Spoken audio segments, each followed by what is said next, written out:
But I do want to use this situation to highlight a larger debate on the issue. I've seen a lot of voices on the right recently claiming that we should have ignored Dylan Mulvaney from the get-go. They say that us talking about him and talking about the transgender issue in general is what is propelling people like Dylan Mulvaney to the spotlight. I don't mean to come off as mean, nor am I personally someone, as you guys know, who talks about Dylan Mulvaney every single day. But the people who say this simply just do not understand politics.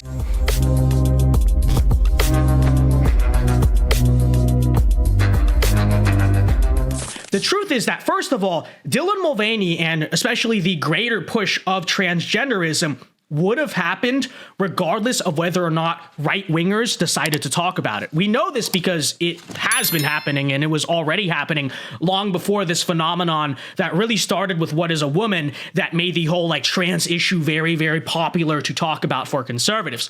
People will say, why are you bringing attention to it? Just don't bring attention to it. Well, we're bringing attention to it. We're bringing attention to Dylan Mulvaney because this is happening. And it's happening a lot, and it's obviously a really bad thing for society. We are not astroturfing a problem that does not exist. It's happening.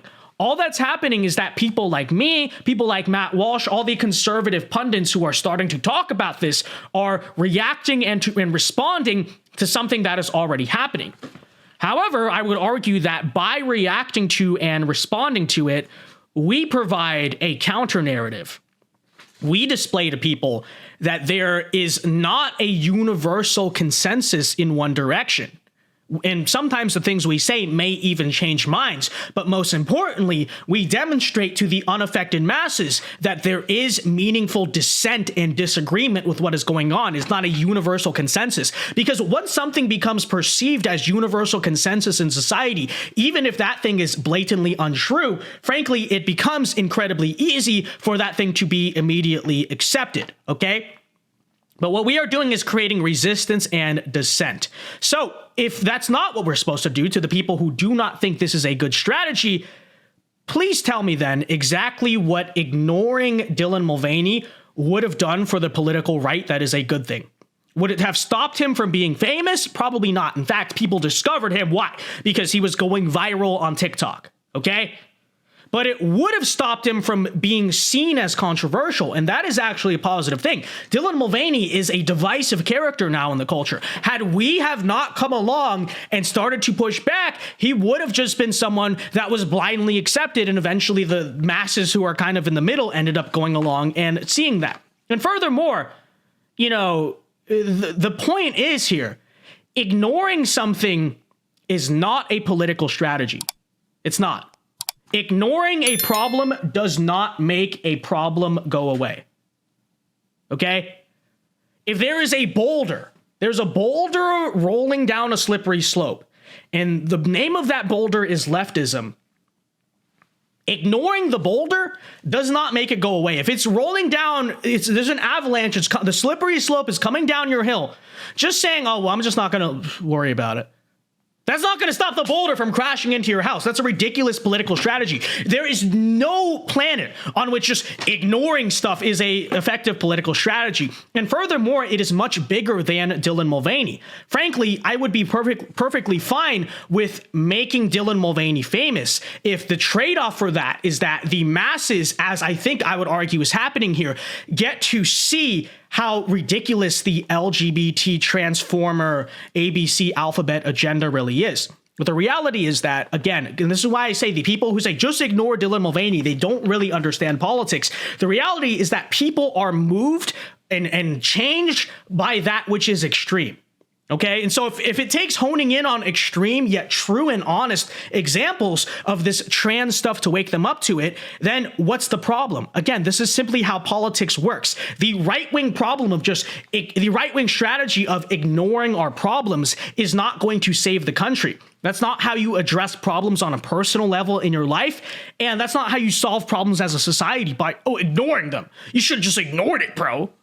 Okay, it's the same thing with these woke Disney shows. See, because I talk about these a lot. Whenever I talk about The Proud Family, that show on Disney talking about slavery, or Peter Pan being diversity mobbed, I will always get right-wing people in the comments saying, Well, if you don't like it, then don't watch it. Why would you watch Woke Peter Pan anyway? Blah, blah, blah. Why are you talking about it? Just don't watch it. Just don't bring attention. Don't support it. The reason why I talk about something like a far left Disney show is because it matters.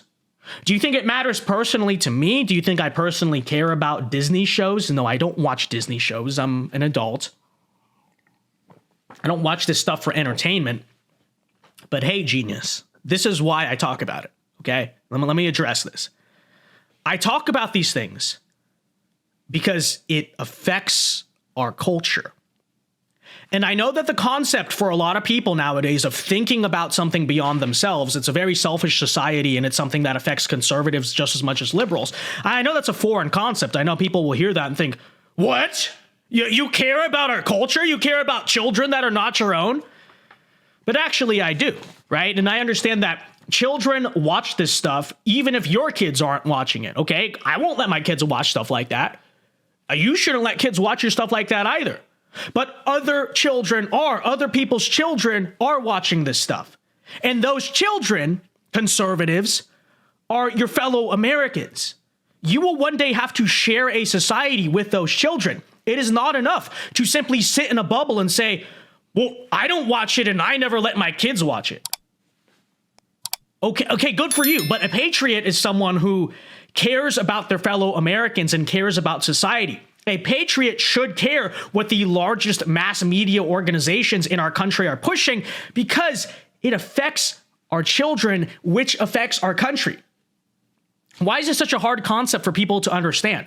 People always say, why are you so mad about Woke Peter Pan? Why are you so mad about Dylan Mulvaney? Just ignore it. Again, in a personal capacity, I do ignore these things.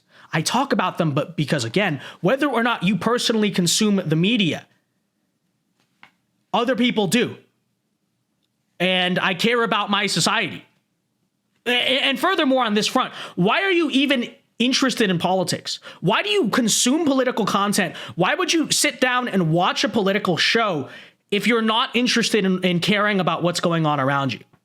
Okay? The entire point of patriotism and of politics necessitates that we take note of what is happening around us. Maybe if some on the right wing would start to recognize that, we would win more. Just saying. And so if reacting to Dylan Mulvaney is good at effectively highlighting the stupidity of the trans agenda, if Dylan Mulvaney is someone who is influential in the mainstream, regardless of whether or not we talk about him, I have absolutely no problem with people making a big deal out of it, okay? If they feel like that's the best way to address a very important issue. And if you don't like it, let me say this. If you don't like that, if you don't like people talking about Dylan Mulvaney as a wedge to talk about transgenderism, then find your own. Hey, it's always like, hey, go make your own, build your own this, buy your own that, boycott. Okay, then you find a way to talk about it then, huh? You find a way to talk about the transgender issue that is more effective, that gets more views, that is more heard, that makes more noise than the Dylan Mulvaney strategy, right?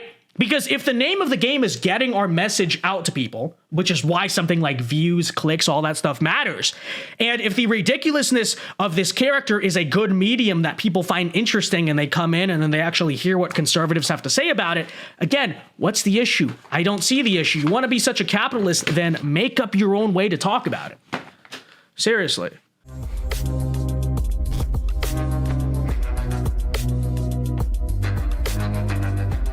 Hey guys, Vince Dao here. Hope you enjoyed that clip from our show. And if you enjoyed it, be sure to check out our other clips and check out the Vince Dao Show live every weekday of the night at 8 p.m. Eastern Time. It's been going great. The people have been loving it. So again, 8 p.m. Eastern Time live Mondays through Fridays here on YouTube. You do not want to miss it. Thanks and God bless.